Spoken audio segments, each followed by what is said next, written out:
Amen. And nandiyan po kayo sa 1 Samuel chapter number 30.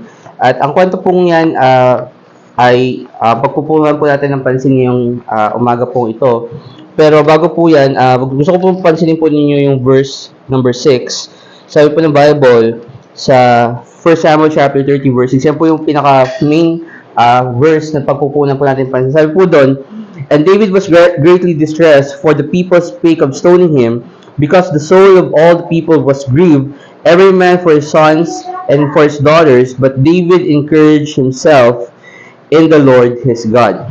And napag-usapan po natin ngayong tanghali po ay patungkol po sa self-motivation. Okay? Self-motivation. At particularly, sabi po kasi ng Bible, napapansin po ninyo doon, si David, sabi niya ay in-encourage niya yung kanyang sarili sa Panginoon. Okay? Ngayon, pag tinanong po natin yung pag pinag-usapan po natin yung self-motivation, ang definition po ng Bible sa self-definition ay ito po, sabi po dito, or not ng Bible, pero ng dictionary. Sabi po ng Bible, or sabi ng dictionary, self-motivation is the internal drive that leads us to take action towards a goal. It keeps us moving forward even when we don't want to. So, ibig sabihin, ang ibig sabihin po ng self-motivation is yung kakayahan mo na makapag-perform or magawa yung marating, yung gusto mo marating or yung target mo sa buhay kahit na parang gusto mo na siyang sumuko. Okay? At kung titignan po natin yung kwento ni David, if you would go po kayo, punta po kayo sa 1 Corinthians chapter number 9. 1 Corinthians chapter number 9. At kung titignan, para lang po maunawaan po natin yung konteksto po nung Bible, kung paano po siya sinabi na si David ay in-encourage po niya yung sarili niya sa Panginoon. Kasi, alam mo, syempre si David ay isa po sa mga if not one of most popular Bible characters, kasi kahit naman, kahit yung tambay sa kanto si Haring David, dahil sa kwento ni Haring David at ni Goliath. And kung tatanungin nyo ako, isa yun sa mga pinakamatataas na points ng buhay ni Haring David, kung saan makikita nyo talaga siya na siya ay bold, siya ay puno ng banal na espiritu, siya ay puspos ng banal na espiritu. In a sense na kahit na alam niya na dehado siya, kumbaga underdog siya doon sa laban na yun ni Goliath, alam niya na mananalo siya. Okay? Pero pagkatapos noon, okay, at narating niya yung, kumbaga, tugar ng kanyang tagumpay, so to speak, right? After po noon ay pinersecute po siya ni Haring Saul, right? And si Haring Saul, ang unang hari, basically, ng Israel, at na-threaten si King Saul, kasi alam niya na si David, siya ang magiging hari ng Israel. And ayaw mangyari ni Saul yun, kasi para kumbaga ako nga dapat yung hari, so dapat yung anak ko yung magiging hari. So parang na-threaten si King Saul noon at pinersecute niya si David. At si David obviously ay tumakbo. Okay, tumakbo siya kay Saul and things like that. Now si David na at the point nung siya ay pinipersecute ni Saul, okay, napagod po si David. In fact, pumunta po siya sa mga Philistines, okay? Sa Palestina, pumunta po siya sa pangangalaga po ni Haring Achish. Okay? So, kung makikita po ninyo yung, at kumbaga, ang symbology na pinapakita po dito ng Bible is the fact na kung ang isang Kristiyano merong ups, sometimes pupunta po tayo dun sa pinaka-lower part po ng buhay po natin, wherein, akala po natin susuko na po tayo, magbabago na po tayo ng paniniwala, kumbaga parang pupunta na po tayo dun sa kaaway. And to the point na actually gusto po makipaglaban ni David against sa bayan ng Israel. Okay? So kasi syempre dahil ito po ay battle ng Philistine and Israel. Brother Chris, bakit ba sila naglalaban? Actually, simulat sa pool po, meron pong pag-aaway ang Israel at Palestina. Hanggang ngayon, di ba, meron silang battle pa rin, may away pa rin, may gera pa rin sa Middle East and things like that. Okay? So simulat sa pool pa. Okay? And dahil po doon, okay, nung lumalaban sila, nung dapat nalalaban po si David sa panig po ng mga taga-Palestina, obviously, iniwan po nila yung lugar kung saan ibinigay po sa kanila ni King Achish, okay, as na lugar bilang kanilang tahanan. Okay? So, yun po yung Ziklag. And nung sila po ay umalis, syempre wala pong bantay yung Ziklag. Inatake po ito ng mga Amalekites. Okay, at sila po ay sinunog. Yun po yung dahilan kung bakit nung pagbalik po sa 1 Samuel chapter 30, okay, yun po yung dahilan kung bakit po nawala o na-kidnap, so to speak, yung mga asawa, mga anak nila. Okay? Pero nandiyan po sa 1 Corinthians chapter 9. Gusto ko lang po kasi muna pagtuunan natin yung definition kanina ng self-motivation. Kasi sabi po doon na ito po ay isang internal drive. Ito po ay para po sa yung kalooban po natin para po tayo po ay maabot natin yung gusto po nating marating or yung target po natin sa buhay. Okay? At bilang Kristiyano po, dapat po nating maunawaan na tayo po, dapat meron po tayong mga goal. Wala po masama sa pagkakaroon ng mga goal sa buhay po natin. Okay? Now, marami po actually, syempre ngayon, bagong taon, di ba, ang maraming mga tao, ang iniisip nila, New Year's resolution, tama? And may mga Baptist na nagtuturo na masama ang New Year's resolution. Okay? And kayo na mag-draw ng opinion ninyo kung ano yung opinion nyo tungkol sa New Year's resolution. Kasi may point naman din sila, tama? Na kung bakit ka nga naman mag-aantay ng bagong taon, kung po pwede mo nang itama yung mga pagkakamali mo, right? Pero actually, meron ding, ako, personal opinion ko, kumbaga, parang isipin niyo pag Pasko, di ba? Merong hindi mo maipaliwanag kung bakit yung mga tao mababait. Pero bakit pang Pasko lang sila mababait? Tama? Ibig sabihin ko, merong panahon talaga sa buhay ng tao na, kumbaga, yung drive nila para magbago, para itama yung mga mali nila sa buhay, usually mas mataas sa New Year. Tama? So, kung magkakaroon kayo ng New Year's resolution, hindi ko sasabihin masama yan, okay? Kasi kayo ang dapat na magsabi kung tingin niyo kung ano ang opinion tungkol sa New Year's resolution. Pero let's face it, lahat tayo mga Kristiyano, meron tayong goal sa buhay. Okay? Sabi ng Bible sa 1 Corinthians chapter number 9, look, tingnan niyo po sa verse number 24. Sabi po ng Bible, know ye not that they which run in a race run all, but one receiveth the prize? So run that ye may obtain. So sabi ng Bible na tayo daw, na dapat daw nating malaman na kung ang isang tao ay tatakbo sa karera, okay, or sa marathon or whatever, okay, sabi ng Bible, sila ay tumatakbo para makakuha ng isang premyo. Okay, sabi mo, baka isipin nyo, Brother Chris, hindi naman kami runner. Okay, hindi naman kami sasali sa marathon. Pero sabi ng Bible sa Hebrews chapter 12, na tayo bilang mga Kristiyano, meron tayong kanya-kanyang karera ng pananampalataya na dapat takbuhin. Sabi ng Bible, run your race with patience, right? Sa Hebrews chapter 12. Seeing a great cloud of compass of witnesses, let us run the race with patience, right? Looking unto Jesus, the author and finisher of our faith. At gusto ko po maunawaan po ninyo na kapag tayo ay merong pananampalataya, tayo po ay merong ring karerang tinatakbo. Okay? At ang sabi ng Bible, tumakbo kayo doon sa karera na yun, hindi parang papetiks-petiks lang in a sense na parang, wait, kung ano na lang mangyari. Right? Sabi ng Bible, kayo ay tatakbo kung ang tao, tumatakbo siya, or nakikipagkarera siya, in a sense na gusto niyang manalo, so is kayong mga Kristiyano, dapat tatakbuhin niyo yung pananampalataya ninyo, yung karera ng pananampalataya, in a sense na gusto ninyong manalo. Right? Kasi bibigyan niyo yun ng comparison doon sa verse 25. Tingnan niyo po, sabi ng Bible, and every man that striveth for the mastery is temperate in all things. Now they do it to obtain a corruptible crown. So sinasabi ni Apostol Pablo na ginagawa ng mga atleta, ng mga runners, yung disiplina na ginagawa nila sa sarili nila. Bakit? Kasi meron silang gustong marating na corruptible crown. Now here's my point. Ang gusto ko pong unawaan ninyo mga kapatid, tayo bilang mga Kristiyano, meron po tayong mga goals, meron tayong mga crown na corruptible. Okay? For example, sa isang estudyante, gusto mong maging cum laude, corruptible crown yun. Right? Kung baga doon sa context, ang sinasabi ni Apostol Pablo, kung ikaw atleta, ang gusto mong makuha ay gold medal. Right? Gusto mong makuha yung accolades. Right? Gusto mong maging magaling, gusto mong maging supervisor and things like that. Maganda yung mga bagay na hindi siya necessarily masama. Pero ang sinasabi ng Bible na yun ay ginagawa ng mga tao, ang ino-obtain nila mga kapatid ay corruptible crown. Ano ibig sabihin ng corruptible? Nasisira, napapanis, nalalaos, right? Kasi kung meron ka nga namang gold medal ngayon, let's say for example, sino yung nanalong tomboy? Si Heidi Lin, tama? Sa gold, nanalo siya ng gold medal sa Olympics, right? First ever ng Philippines. Pero sa tingin nyo ba, maaalala pa ba siya ng mga tao 20, 50 years from now? Kasi isipin nyo, nung si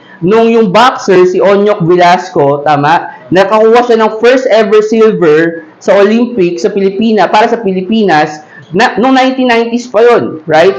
But here's the thing, wala nang nakakakilala kay Onyok Velasco almost ngayon.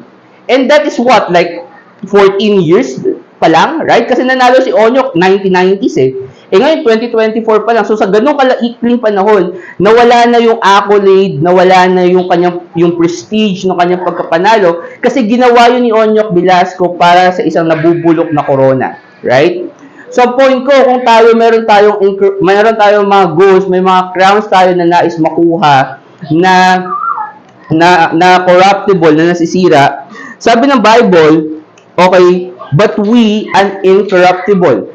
So, meron tayong mga corruptible crowns, pero mas mahalaga doon, right? Doon sa bandang dulo po ng 1 Corinthians chapter 9, verse 25, sabi po doon, meron tayong corona na hindi po nasisira.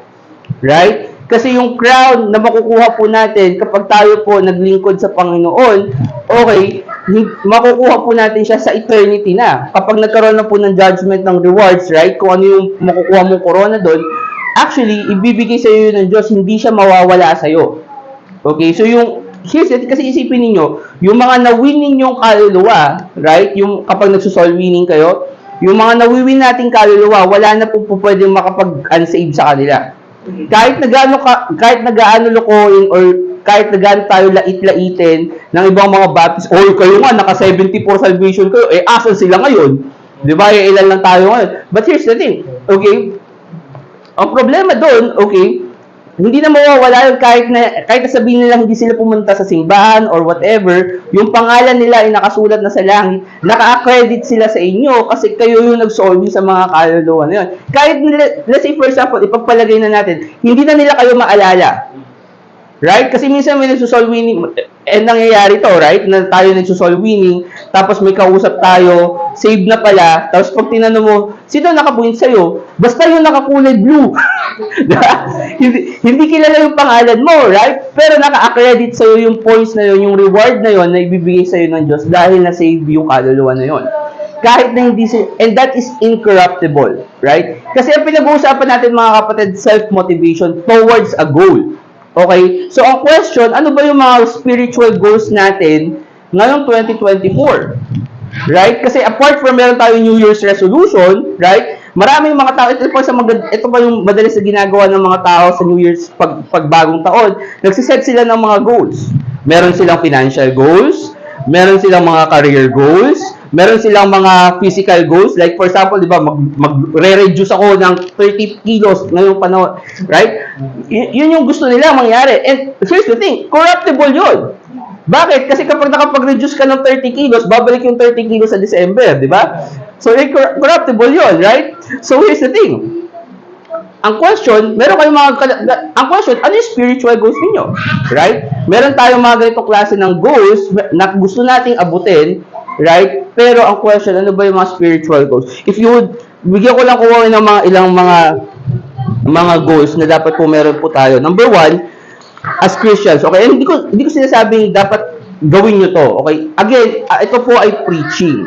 At gusto ko po maunawaan po ninyo ang pagkakaiba po nito sa iba pong mga Baptist. Kasi karamihan po, pag nag-preach ng ganito, okay, yung mga miyembro na-offend. Kasi sinasabi nila, dinidiktahan po yung buhay nila. Okay, hindi ko po dinidiktahan yung buhay ninyo. Pinapakita ko po sa inyo, according sa Bible, na ito bilang Kristiyano, ito dapat ang maging spiritual goals ninyo. Now, whether sundin nyo man to o hindi, bahala kayo sa buhay ninyo. Kasi here's the thing, bakit ko kailangan i-preach yung self-motivation? Kasi ganito po yun eh, kaya ko kayong i-motivate. Kaya kong gawin yung part ko sa inyo na bigyan kayo ng chart, okay, bigyan kayo ng prize, right? Kapag kayo ay nakapagtapos ng New Testament Bible reading, pero at the end of the day, nandito lang po kami once every month. Right? So, ang question, ano yung gagawin ninyo kapag wala po kami? And mamaya pag-uusapan po natin yun. Pero ito po yung mga spiritual goals na meron tayo. Number 1, nasabi ko na, Bible reading. Kasi sabi ng Bible, this book of the law shall not depart out of thy mouth, but thou shalt meditate therein day and night. Right? So, sabi ng Bible na kailangan itong aklat na to, itong libro na to, okay, kailangan lagi na sa bibig natin araw at gabi. Kailangan lagi natin pinagbubulay-bulayan. And here's the thing, paano mo pagbubulay-bulayan ng isang bagay? Sisimulan mo siya sa pagbabasa. Okay? Now, I'm not saying na yun lang yung only way na pagbubulay-bulay kasi pwede mo namang i-memorize yung Bible, right? Pero isa sa mga basic na kaya mong gawin is number one, basahin tong Bible. Kasi paano mo nga naman siya memorize kung hindi mo man lang siya nabasa once every month. Now, here's the thing. Kung magpapastor ka, okay, yung once a year na Bible reading, maliit yun. Okay, konti yun.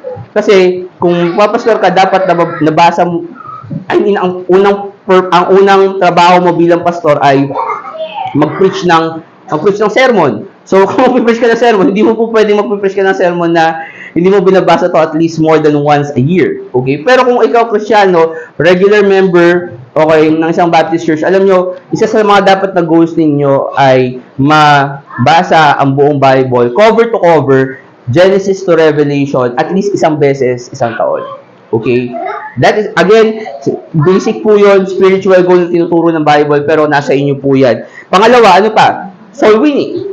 Right? Kasi sabi ng Bible, go ye therefore into all nations, teach and baptize them, teaching them all things whatsoever I have commanded you, and lo, I will be with you always. Amen. Right? So sinasabi ng Bible na go preach the gospel to every creature. Right? So isa yon sa mga dapat nating hiin, mga goals na dapat nating ma-obtain, na tayo bilang mga Kristiyano, makapag-soul winning tayo. Now here's the thing, meron tayong iba-ibang level ng soul winning. Ako po naniniwala na ang isang Kristiyano, meron po siyang iba't ibang level. Kumbaga, kung gaano tayo meron tayong level ng spirituality, personally, meron din po tayong level ng pagso-soul winning. Okay? Huwag niyo sabihin sa akin na yung soul winning presentation ninyo perfect na. Okay? Kasi hindi po siya perfect. Wala po perfect na gospel presentation. Okay? Kasi lahat po tayo minsan nagkakamali. Minsan may mga bad taste tayo na hindi natin alam kung ano yung sasabihin natin. Minsan nakakalimutan na, sabi ko na ba to? Right? Okay? But here's the thing. Meron tayong level of maturity. And here's the thing. Hindi mo po pwede sabihin sa akin na, Brother Chris, nagsusoul winning na ako noong 2023 eh. Right? Pero kung magso-soul winning ka noong 2023, evaluate mo rin yung sarili mo. Ano bang klase ng soul winning yung ginawa mo noong 2023? Right? I mean, in terms of goals, kung pwede mong sabihin na gusto ko mas maraming ma-win ngayong 2024 compared nung mga na-win ko noong 2023. Or pwede mong sabihin na mas gagandahan ko yung gospel presentation ko ngayong 2024 kesa nung 2023. Kasi meron nga pong aspeto, ako naniniwala ako, merong aspeto, merong level ng maturity in terms of soul winning. Okay? Kasi kapag una ka ito yung point ko kasi, kapag una ka nag-soul winning, kakabahan ka. Right? Ang problema doon, kapag kinakabahan ka, hindi mo ngayon nag-gauge yung kausap mo kung ito ba interesado. Tama? Ito ba, hindi kasi ang focus mo yung sarili mo kasi kinakabahan ka. Tama? Pero dapat, mga kapatid, dumating kayo sa punto na minsan, alam nyo kapag nag-soul winning kayo ng madalas, dadating kayo dun sa punto na minsan, aabutan mo yung kausap, yung gusto mong kausapin, tapos, sasabihin niya okay lang, pero mag-gauge mo na hindi talaga siya interested eh. Tama? Na parang ikaw na lang yung sigurado ka ba? Interesado ka ba talaga? Tama? Kasi again, may level na maturity sa soul winning. So, yung mga ganong discernment, hindi po namin kayang ituro sa inyo yon. Kayo po yung mag-a-achieve nun, kayo po yung dapat na mag-goals nun. Kaya, kahit na sabihin mo nagso-soul winning ka ngayon, hindi po pwedeng mawala sa goals mo na i-improve ang soul winning mo. Tama? Pangatlo, okay, ano pa yung isa sa mga dapat natin mga spiritual goals? Isa sa mga spiritual goals natin, dapat ay ang pag-attend ng church. Kasi sabi ng Bible sa Hebrews chapter 10 verse 25, consider yourselves one to another, forsake not the assembling of yourselves together as the manner of some is. Right? So sabi ng Bible na kailangan maunawaan natin na hindi optional ang church.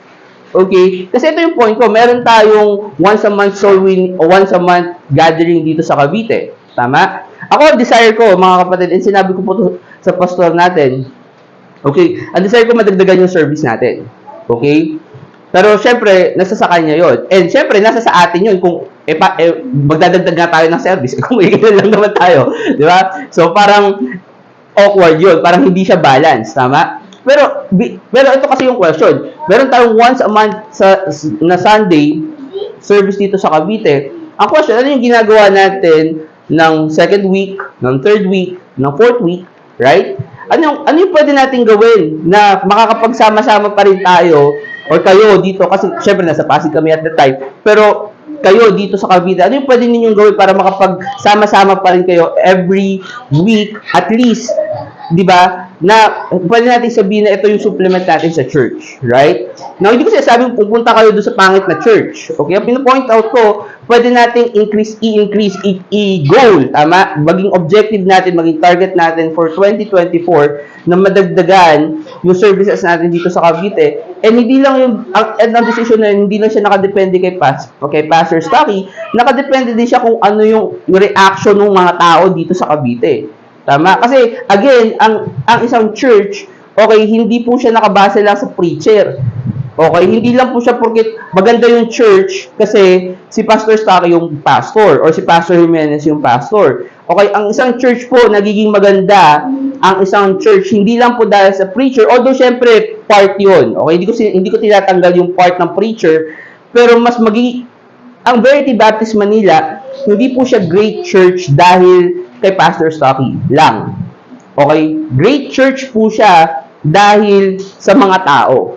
Kasi kung titingnan niyo po yung mga tao sa Verity Baptist Manila, sila po mismo self-motivated sila. Meron silang goals sa sarili nila na magawa tong mga bagay na to. Kaya minsan kahit na hindi sila utusan mag-soul winning sila. Okay, minsan nagsisimba sila on their own volition na ayaw nila na maka-miss ng service and things like that. Dahil yun yung kanilang spiritual. Now again, sinasabi ko sa inyo itong mga bagay ito as a guide, na ito dapat yung mga spiritual goals. Whether gawin nyo ito or hindi, wala akong magagawa doon, it's your decision, pero ito po yung mga spiritual goals natin. Napunta po kayo ng 1 Samuel chapter number 30. Nakita po natin kanina yung conflict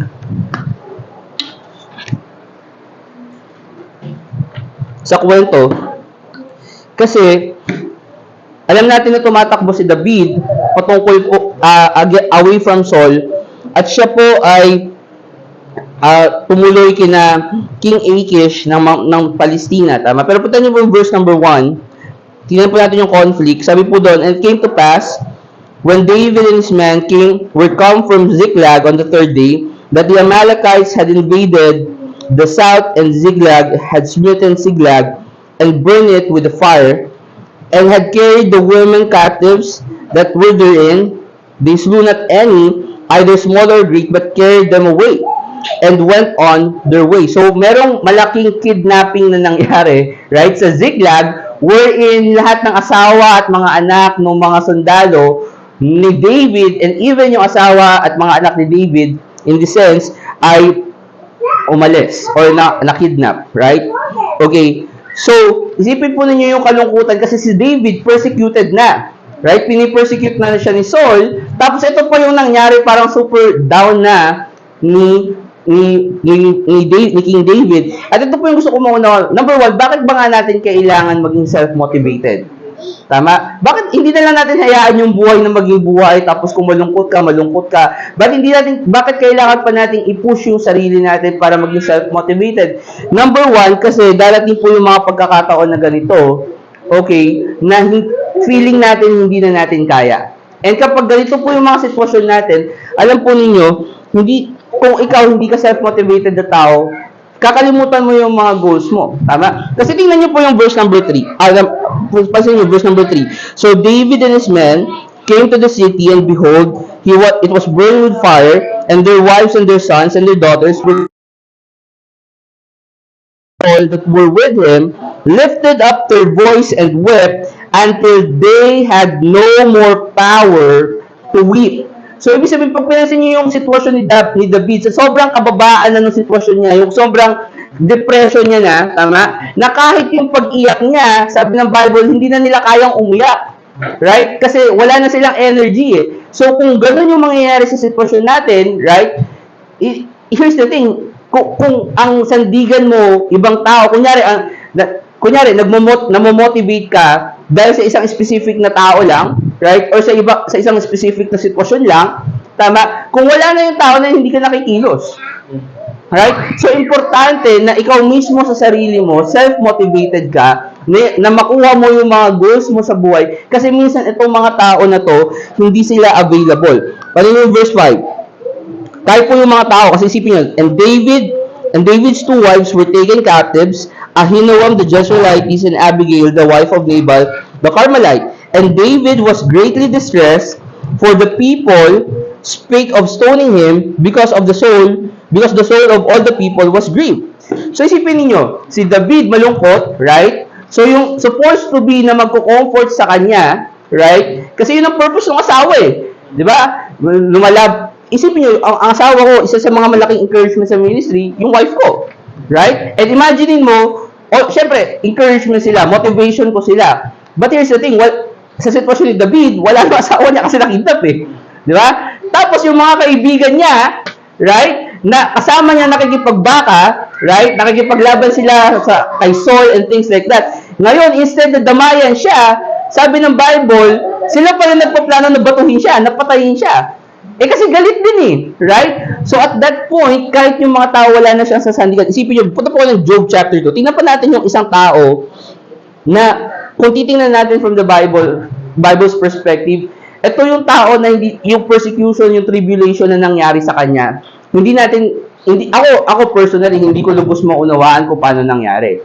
Okay? Kasi kung titingnan natin yung kwento ni Job, mayaman siya, may mga anak siya, prosperous yung buhay niya. Sabi ng Bible, he was an upright man and is a perfect man and escheweth evil. So, ibig sabihin, sinasabi ng Bible na galit siya sa masama. So, kung titingnan mo itong tao na to perfect Christian, okay, obviously, hindi siya sinless, but hindi ni-record at that point, sinasabi ng Bible, to the point, right? To the point na even yung Panginoong Diyos, ay ipinagmamayabang siya kay Satan. Kasi sobrang matuwid ng tao eh.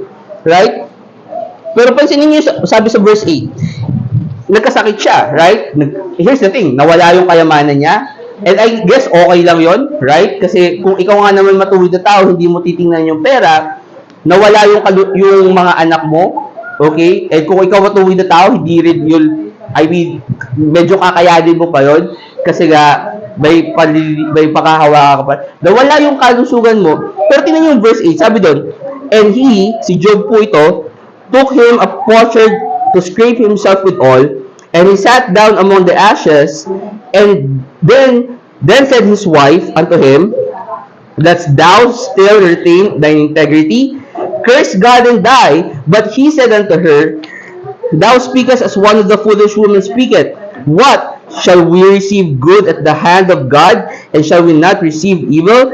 In all this did not Job sin with his lips. Even yung asawa ni Job. Now here's the thing, hindi ko sinasabing may na masama yung asawa ni Job in a sense, kasi kung ganito yung mangyayari sa amin, malamang sa malamang, ganun din ang mararamdaman ng misis ko. Okay, na kunyari yung dalawa naming anak biglang mawala out of nowhere, right? Parang, tapos ikaw ay faithful pa rin sa Diyos. Parang kung iisipin mo, parang yung emotional burden sa asawa nun. Now, yesterday, kasi syempre lalaki ka, makikarry mo yun. And expected na i-carry mo yun. Kasi alam naman lalaki ka, tapos iiyak ka, magwawala ka, di ba? So, syempre, hindi naman magandang tingnan yun. Pero sa wife, sa babae, right? Syempre, sabi ng Bible, they are the weaker vessels. And hindi weaker in a sense na in terms of strength, ang sinasabi, yeah, obviously, in terms of strength, weaker sila. But, also in emotional, kaya nga ang lalaki ang tinalaga ng Diyos as protector, as the head of the family. Kasi nga, siya supposed to be yung stronger. Siya yung ina-expect na mas malakas. Right? So, pero here's the thing, yung lakas na yun ng lalaki, nanggagaling siya doon sa motivation niya from his wife. So, kung ito, isipin nyo si Job, si David, wala sila ng mga ganong bagay, kailangan, at ito mangyari sa inyo, kailangan natin maging self-motivated, right? Kailangan yung motivasyon natin bilang sa sarili po natin nanggagaling, hindi lang po sa mga tao sa paligid po. Punta ko yun ng Judges chapter 20. Judges chapter 20. Bakit natin kailangan maging self-motivated? Number one, dahil minsan dahil minsan darating yung mga pagkakataon na kahit yung pag-iyak hindi na sapat. Pangalawa, kahit na yung mga tao na nagiging motivation po natin ay obviously hindi po lagi nasa tabi po natin. Pero gusto ko pong pansinin po yung Judges chapter 20. Na yung Judges chapter 20, ang context po nito, okay, kung papansinin nyo, syempre, kasunod niya, before ng 2019, tama? Ano ba yung Judges 19? Okay? Yung Judges 19, kung hindi po kayo familiar, yun po ay actually, ang description ko po doon, 2 times worse than Sodom and Gomorrah. Okay? Kasi kung isipin niyo po yung kwento po na yun, kumbaga parang naulit po yung kwento ni Lot. Kaso lang yung kwento ni Lot, kasi kung tatandaan niyo yung kwento ni Lot, di ba, inoffer niya yung kanyang anak dun sa mga Sodomites, right? Pero hindi natuloy yun. Yung sa Judges 19 natuloy. Yung concubine ay inalay nung lalaki dun sa mga Sodomites. Okay? In fact, ni-rape siya hanggang hanggang sa yung babae mamatay. Imagine niyo yun, no? Ni-rape siya hanggang sa siya ay mamatay. Like that's super disgusting. And hindi pa rin yung worst doon. Ang worst doon is kasi yung lalaki, right? Dahil sa sobrang sama ng loob niya dito sa mga Sodomite na to, sa mga hayop na to, okay, no pun intended, di po mura yun, as in animals sila, right? But here's the thing, yung ginawa niya, kinuha niya yung babae, tapos chinap-chop niya yung babae, tapos pinadala niya sa, imagine niyo pumunta, Shopee, tapos ang nakalagay doon sa Shopee, di ba, parang, I mean, gross, right? Pero, but here's the thing, nasa Bible yun, okay? At sasabihin niyo sa akin na hindi interesting ang Bible basahin, I mean, nasa Bible yun, okay? Pero syempre, gross yun and things like that.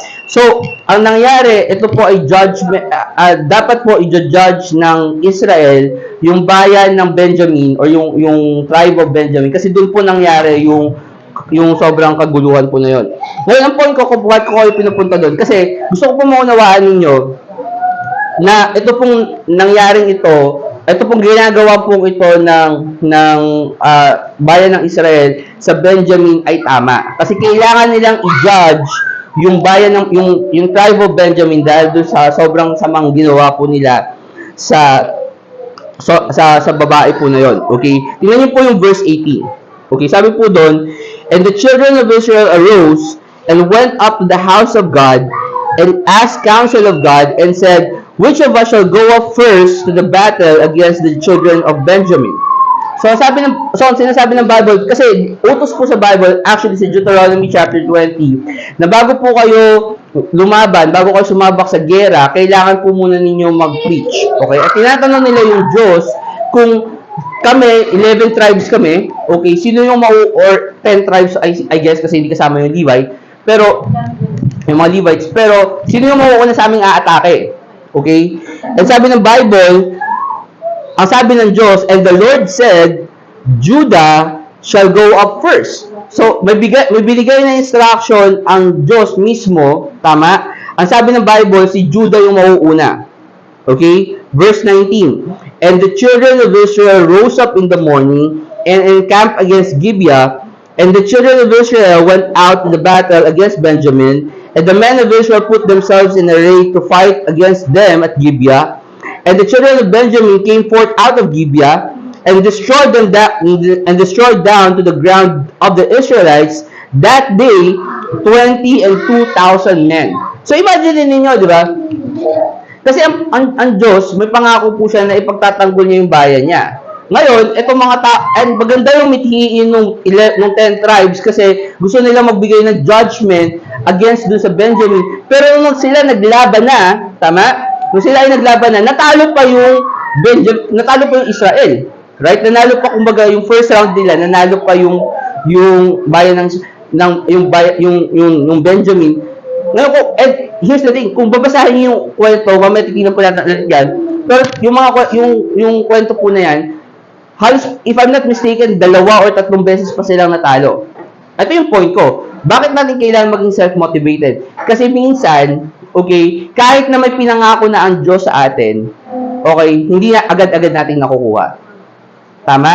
At kung hindi tayo self-motivated sa sarili natin, maaaring doon pa lang sa first step, kasi imagine niyo kung yung tribe, yung nation of Israel, sumuko na sila, doon pa lang sa unang try nila, right? Sa tingin niyo masaserve yung justice doon sa babaeng namatay?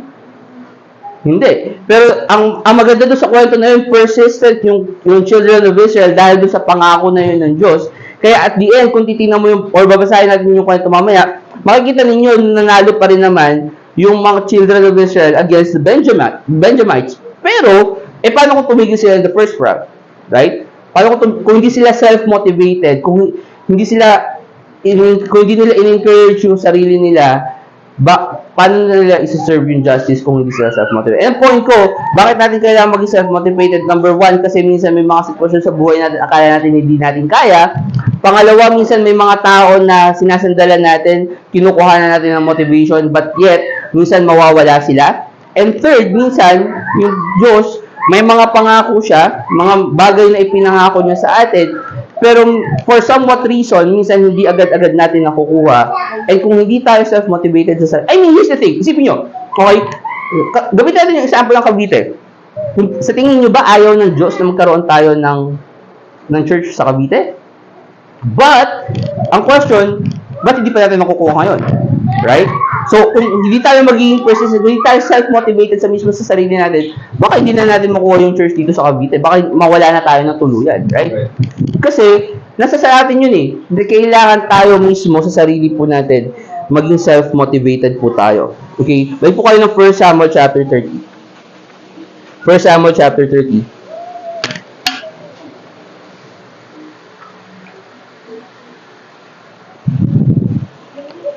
Nakita ko yung preaching ni Juno. Nag-preach pala siya ng almost 2 hours. So, medyo mahaba po yung preaching natin. Joke lang. Pero, medyo mahaba po siya in the typical na sermon ko po. Okay, pero nasa 1 Samuel chapter 30 po kayo. Tignan niyo po yung verse 6. 1 Samuel chapter 30 verse 6. So point 1, bakit po natin kailangan maging motivated? Binigay ko na po yung mga rason kanina. But secondly, gusto ko po maunawaan natin paano tayo magiging motivated. Okay?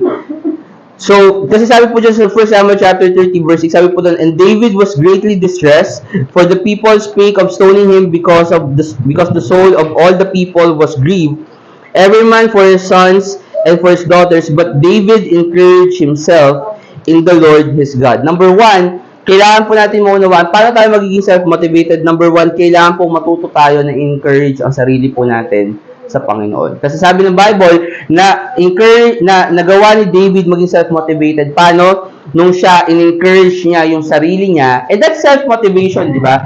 Actually, yun yung verse na nakapagpaisip sa akin na kailangan natin ng self-motivation. Nung sinabi ng Bible na si David mismo, siya mismo yung nag-encourage sa sarili niya na sa Panginoon. Pag tinignan niyo po sa Judges chapter 20,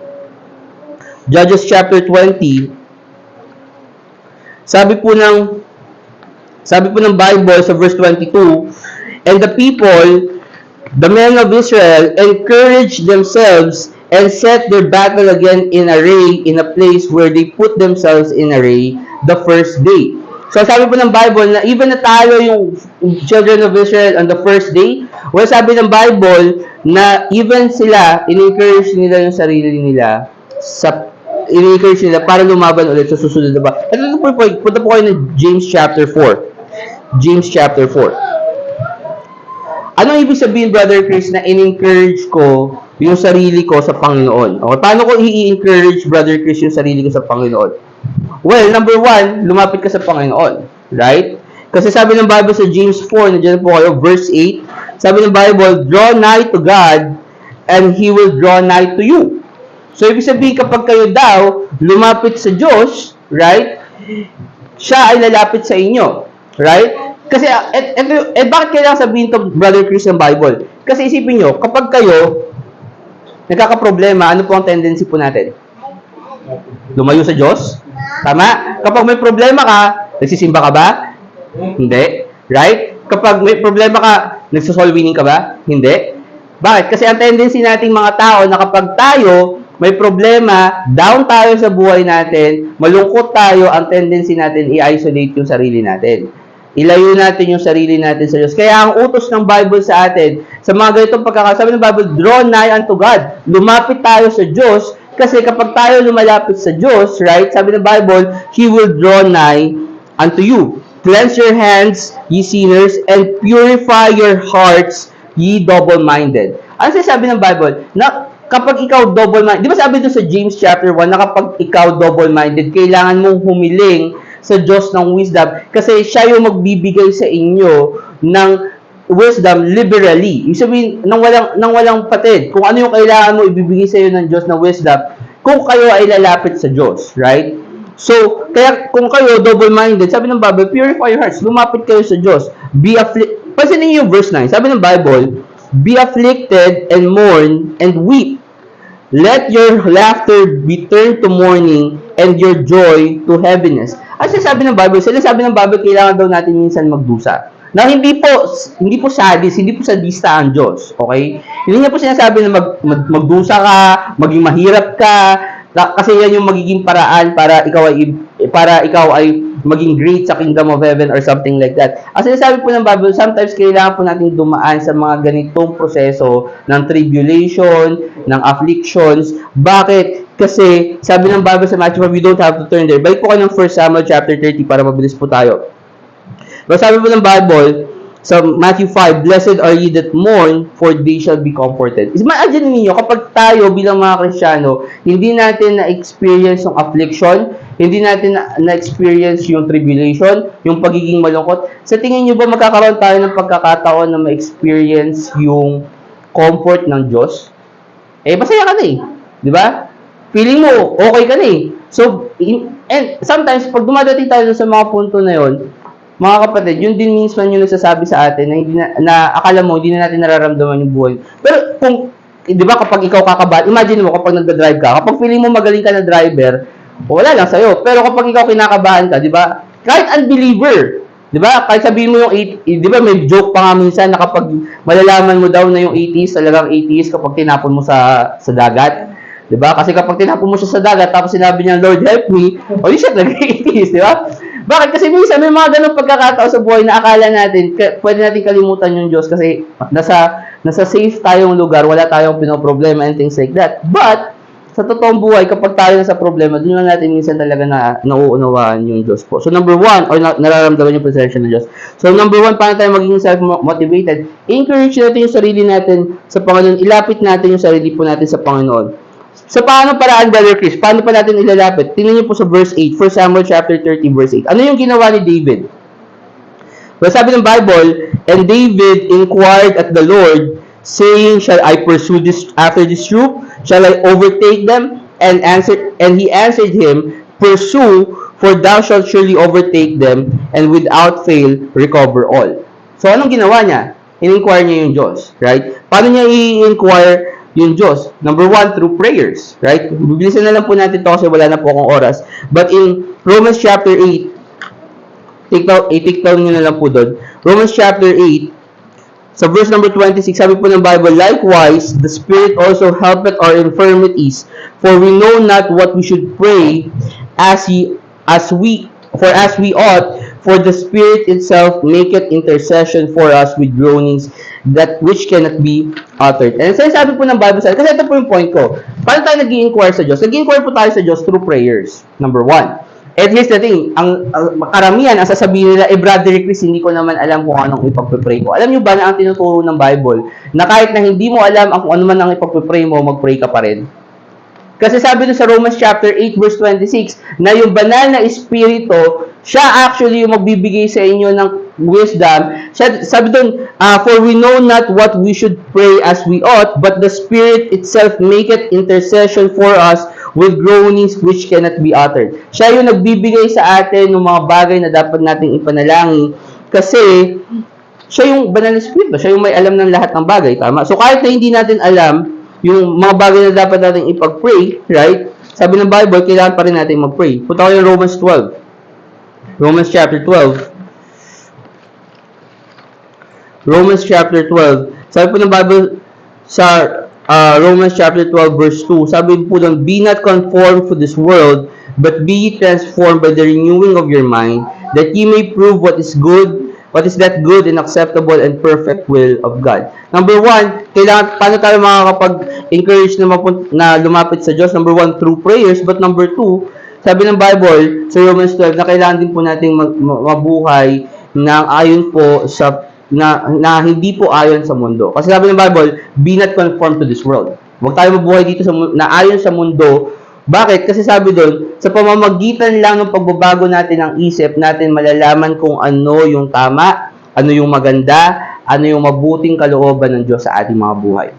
So, ibig sabihin nun, mga kapatid, kapag kayo, nabubuhay kayo ng worldly, right, Ibig sabihin nun, kapag hindi niyo binabago yung kaisipan po ninyo sa mga sa mundo, ang sinasabi po na hindi niyo ever malalaman kung ano yung kalooban sa inyo ng Diyos. Okay? Kasi here's the thing. Okay? Ito po yung kalooban po ng Diyos. Okay? Hindi po ako katulad ng mga Baptist pastors na sabihin po na ito yung kalooban ng Diyos, o kapag napunta ka dito, wala ka na sa kalooban ng Diyos, or things like that. As if na ang kalooban ng Diyos may lugar. Okay? Now, I'm not saying I'm not saying na hindi siya lugar, in a sense na, syempre, kung nasa bar ka nga naman, malamang, hindi kalooban ng Diyos yun. Tama? Pero kasi minsan yung mga Baptist, ang iniisip nila, di ba, they talk as if na yung lugar ay yung kalooban ng Diyos, isang lugar lang. Pero sinasabi po ng Bible, ang kalooban po ng Diyos ito. Okay? Ang point ko, ito yung kalooban po ng Diyos. Ano man nakasulat dito sa Bible, yun yung kalooban ng Diyos. Kasi ito po yung salita ng Diyos eh. Right? So, ang point, kung hindi natin babasa, kung hindi tayo magre-renew ng ating mga kaisipan, kasi paano mo nga naman i-renew yung kaisipan mo? Sa pamamagitan ng pagbabasa. Right? Sa pamamagitan ng pagbabasa na to, and doon mo malalaman kung ano po yung perfect will of God. Genesis chapter 32. Punta po ako ng Genesis chapter 32.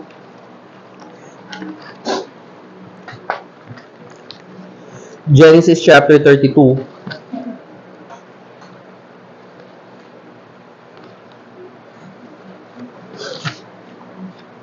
Sa Genesis chapter 32, summarize na po natin ng konti, pero makita po natin doon yung kwento po ni Jacob. Sabi sa verse number 24, Genesis chapter 32, verse 24, and Jacob was left alone, and there wrestled a man with him until the breaking of the day. And when he saw that he prevailed not against him, ibig sabihin po nun, yung lalaki, naka-wrestling po ni Jacob, hindi manalo kay Jacob, okay, he touched the hollow of his thigh, hinawakan niya yung hollow ni Jacob, and the hollow of Jacob's thigh was out of joint as he wrestled with him. And he said, let me go, for the day breaketh. And he said, I will not let thee go, except thou bless me. Paano tayo lalapit sa Diyos? Number one, mga kapatid, kailangan nating manalangin, kailangan natin mag-pray, kailangan natin mabuhay ayon sa kalooban ng Diyos. Huwag tayo maging kaayon sa mundo. But second, let's live separate lives, kumbaga. But number three, kailangan matutunan din po natin na huwag pong hayaan na lumayo ang Diyos sa atin, right? Hanggat hindi po tayo binibless ng Diyos, right? Kasi dito, ang kwento po ang wrestling po dito ni Jacob actually is the Son of God, si Jesus Christ, okay? And sabi ni Jacob na hindi niya hahayaan na umalis ang Diyos. Sabi doon, except thou bless me. Kasi minsan may mga attitude tayo, and here's the thing, okay, sometimes it doesn't just take one prayer, right? Na para masagot yung prayer na yon. Kasi minsan may attitude tayo, pinray ko na yan sa Diyos, bahala na yung Diyos. Pero minsan, alam nyo, minsan kailangan natin kulitin yung Diyos. Sort of like yung doon sa parable sa Gospels, no, yung matanda, kinulit niya yung judge, right? Na magbigay ng desisyon kasi nahihirapan na siya doon sa nag-afflict sa kanya. Right? At ang sinasabi ni Jesus Christ is the same way, minsan ganun tayo dapat mag-pray. Na hanggat hindi natin nalalaman yung sagot, and I'm not saying na nayayaman kayo or something like that. Yung mga pinagpipray ninyong bagay na alam ng Diyos na maganda and things like that, hanggat hindi binibigay sa inyo ng Diyos, huwag natin tigilang hilingin. Right? Kasi that's the only way na minsan makalapit tayo sa Diyos. Okay? Last point po, balik kayo ng 1 Samuel chapter 30. Sa 1 Samuel chapter 30,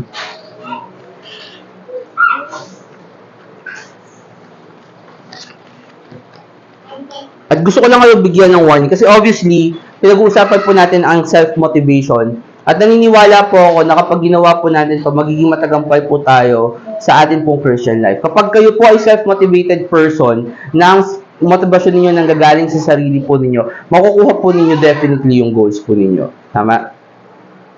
Pero, gusto ko po bigyan ng comparison kung ano yung ginawa ni David tsaka yung ginawa ng mga Amalekites. Kasi gusto ko maunawaan nyo yung kwento na kasi di ba sabi ng Bible na tinanong ni David kung kailangan ba niyang i-pursue yung mga Amalekites at sabi ng Bible at sabi ng Diyos kay David na sige i-pursue mo, right? Pero pansinin niyo po sa verse number 10. Tingnan niyo po yung verse number 10. But David pursued, he and 400 men, for 200 men abode behind, which were so faint that they could not go over the brook Besor. Gusto ko tandaan niyo yan. Kasi sabi ng Bible, merong mga tauhan si David na hindi na kayang magpatuloy. Tama? At i-compare niyo yun sa ginawa ng mga Amalekites. Kasi sa verse 11, sabi ng Bible, and they found an Egyptian in the field and brought him to David and gave him bread and did eat, and they made him drink water, and they gave him a piece of a cake of figs and two clusters of raisins. And when he had eaten, his spirit came again to him, for he had eaten no bread nor drunk any water 3 days and 3 nights. And David said unto him, to whom thou belongest, and whence art thou? And he said, I am a young man of Egypt, servant to an Amalekite, and my master left me because 3 days agone I fell sick. Okay? So may pareho silang iniwan. Si David, iniwan niya yung 200 men, right? Yung mga Amalekites, iniwan niya tong Egyptian na to. Okay? Ngayon, ang problema, kasi ganito yon, ang intention, para mapaigli lang po natin to, kasi binasa na rin naman natin anyways yung buong chapter, ang point ko ganito, tingnan nyo, si David, iniwan niya yung mga tauhan niya in the intention na babalikan nila David yung 200 men na yun, right? And, itong mga Amalekites, right, iniwan nila yung servant nila, okay? Pero, pansinin niyo po sa, wait lang po pansinin niyo po sa verse number 16. Okay? Ito po yung gusto ko maging comparison na makita po ninyo.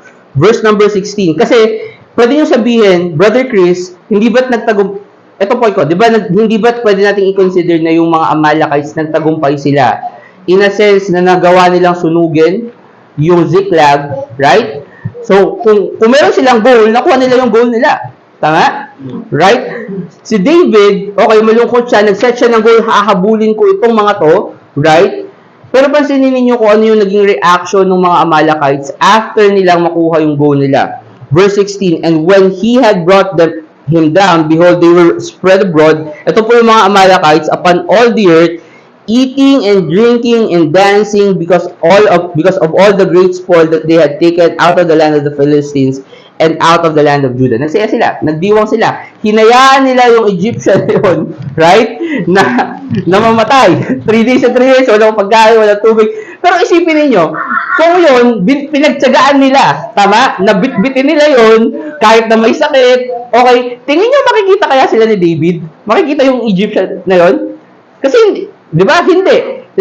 Obviously nangyari na yun. Ito ay what if lang. Kung hindi nila iniwan yun, hindi nila makikita ni David yun. So, kung hindi makikita ni David yun, masusundan kaya sila ni David? Hindi. Kasi ang point ko, nung sila nagtagumpay, kinalimutan na nagdiwang na lang sila, nagsaya na lang sila. Pero si David, anong ginawa ni David matapos siya magtagumpay? Binalikan niya yung 200 people. Right? And it shows you the great attitude, yung attitude ni David, na nabubuhay siya hindi lang kasi para sa sarili niya. Yung urge niya para maipagganti, makuha niya yung mga yung mabawi niya yung mga asawa nila, yung mga nakuha sa kanila. Hindi po yung nag-urge dahil meron lang siyang 2 asawa doon. Yung leadership po ni David nag-extend po kasi gusto niya matulungan yung mga tao. Right? Ito yung point ko. Bakit tayo kailangan maging self-motivated? Hindi lang po usually para sa atin. Right? Kasi kailangan po natin maging self-motivated para po sa ibang tao. Example, may asawa ka. Siyempre, kailangan mo maging self-motivated kasi may anak ka, may taong may pinapakain ka. Kaya ka self-motivated magtrabaho. Tama? Pero kung iisipin natin in a spiritual sense, hindi ba't meron nakadepende sa atin? Hindi lang tayo mismo as a church? Right? Example, yung mga kaluluwa sa Cavite. Balik natin doon sa spiritual goals. Right? Kung hindi tayo magkakaroon ng goal, hindi tayo maging self-motivated para ma-establish yung church dito, tingin nyo kaya maliligtas yung mga tao dito sa Cavite? Well, maaari gagawa ng soul-winning marathon. Pero gaano ba karaming soul-winning marathons ang po pwede natin gawin para mauligtas natin yung buong Cavite or yung buong Pilipinas or something like that. Hindi po kailangan po ng church. Kasi kahit na mag-soul winning tayo, kung hindi po natin ipipreach yung buong salita po ng Diyos, useless po yun.